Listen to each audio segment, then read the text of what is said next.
Hello everyone, I hope you all are doing great. आज के इस लेक्चर में हम 3 टॉपिक्स कवर करने जा रहे हैं। First of all, meaning of business finance. फिर हम डिस्कस करेंगे फाइनेंशियल मैनेजमेंट का मीनिंग क्या होता है। फिर हम डिस्कस करेंगे आपके साथ कि ऐसे बिजनेस के कौन से एस्पेक्ट्स होते हैं जो आपके डिसीजन से अफेक्ट होते हैं। सबसे पहले बिजनेस फाइनेंस का मीनिंग तो आई एम डैम श्योर आप लोगों को पता ही होगा कि वो मनी जो बिजनेस को रन करने के लिए रिक्वायर्ड होता है, दैट इज बिजनेस फाइनेंस। ये बिजनेस को स्टार्ट करने के लिए, एस्टैब्लिश करने के लिए, रन करने के लिए, एक्सपैंड, डाइवर्सिफाई करने के लिए जो मनी रिक्वायर्ड होता है, इट इज बिजनेस फाइनेंस। तो बहुत इंपॉर्टेंट है कि आपके पास सही टाइम पे सही अमाउंट के फंड्स अवेलेबल हो ताकि आप अपने ऑब्जेक्टिव्स को स्मूथ तरीके से अचीव कर पाओ। फिर फाइनेंशियल मैनेजमेंट क्या होता है?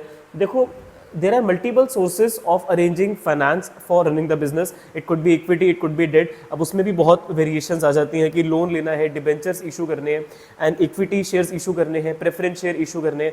You should try to take funds from that particular source जहाँ पे कॉस्ट मिनिमम हो बट रिस्क भी स्टेबल होना चाहिए। ऐसा नहीं होना चाहिए कि रिस्क आपका प्रोजेक्ट का ज़्यादा है और आप डेट से पैसा रेज कर रहे हो, फिर आपको इंटरेस्ट पे करने में प्रॉब्लम्स आए। So as a matter of fact, you should take the objective of procuring the funds at the minimum cost. Proper risk होना चाहिए, आपका पता होना चाहिए। इट शुड नॉट बी कि बहुत ज़्यादा रिस्क है फिर भी आप डेट से फंड रेज करो, it will add more risk in your business.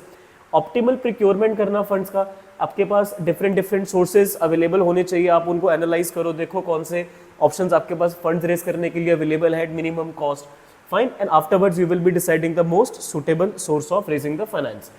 Now, ये जो डिसीजन आप लोगे कि कितना आपको डेट से रेज करना है, कितना आपको इक्विटी से रेज करना है, कितने अमाउंट के डेटर्स आपको इशू करने हैं, कितना अमाउंट आपको क्रेडिटर्स बन के मार्केट से उठाना है, फ्यूचर में आप उसको पे करोगे, तो ये सब आपके डे टू डे ऑपरेशन को अफेक्ट करेंगे।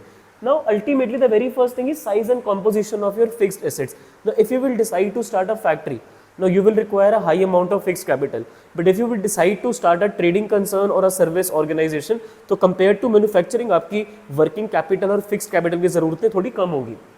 amount of long term, अच्छा एक और रह गया, quantum of current assets and its breakup into cash inventory। अब कितना डेटर आप इशू कर रहे हो मार्केट में, क्योंकि पेमेंट आपको फिर फ्यूचर में बाद में आएगी। जितने ज़्यादा आप डेटर इशू करोगे उतनी पेमेंट आपकी डिले होकर आएगी, उतने टाइम की वर्किंग कैपिटल आप मैनेज कर भी पाओगे या नहीं। अगर नहीं कर पाओगे तो मोस्टली आप कैश में सेल्स करो rather than credit sales. So these decisions which you will be making कि कितना डेटर को टाइम अलाउ करना है, कब इन्वेंट्री हमें रीऑर्डर करनी है जब खत्म होने वाली है। So ultimately you will take these decisions and इससे आपका कैश, इन्वेंट्री, डेटर्स अफेक्ट होंगे। फिर लॉन्ग टर्म और शॉर्ट टर्म फंड्स आपको कितने चाहिए? अब मैन्युफैक्चरिंग यूनिट में ज़्यादा चाहिए होते हैं, ट्रेडिंग और सर्विस में कंपेयर टू दैट कम चाहिए होते हैं। लॉन्ग टर्म फाइनेंस आपको कितना डेट से इशू करना है, कितना इक्विटी से इशू करना है। आपको 30 लाख रुपए की नई मशीन खरीदनी है, उसमें कितना आप लोन लोगे, कितने डिबेंचर्स से आप पैसा रेस करोगे, कितने इक्विटी शेयर इशू करोगे, वो सब आपके फ्यूचर ऑपरेशंस को अफेक्ट करेंगी चीज़ें ना। प्रॉफिट एंड लॉस अकाउंट में आपके डिविडेंड्स आते हैं, इंटरेस्ट आता है, तो इक्विटी से फंड रेस करोगे तो आपको डिविडेंड इशू करने हैं। अगर आप लोन लोगे तो उस पर आपको इंटरेस्ट देना पड़ेगा, तो ये एक्सपेंसेस आपके पीएनएल अकाउंट में आएंगे। तो जितनी ज़्यादा आप फंड्स रेस करोगे उतने आपके पीएनएल अकाउंट में एक्सपेंसेस भी एड अप होते चले जाएंगे। तो इन फ्यूचर इन बातों का आपको ध्यान रखना है। तो आपके जो फाइनेंशियल मैनेजमेंट के डिसीजंस होते हैं उनसे आपके फिक्स्ड एसेट्स अफेक्ट होते हैं, आपके करंट एसेट्स का ब्रेकअप अफेक्ट होता है, आपके जो लॉन्ग टर्म के फाइनेंस है, कितना डेट से कितना इक्विटी से आप रेस कर रहे हो वो अफेक्ट होगा, और आपके पीएनएल के जो भी कंपोनेंट्स है वो आपके अफेक्ट होंगे। एक्सपेंसेस आपके ज़्यादा हो जाएंगे अगर आप फंड्स इक्विटी से रेस करो चाहे डेट से रेस करो, आपके वो एक्सपेंसेस पीएनएल में शो अप होते हैं। So these are the aspects that will be affected with your decisions. And before that we talked about the meaning of financial management की फंड्स को प्रोक्योर करना है मिनिमम कॉस्ट पे with proper analysis of the risk. And business finance क्या था? Amount जो business को run करने के लिए, एक्सपैंड करने के लिए रिक्वायर्ड होता है।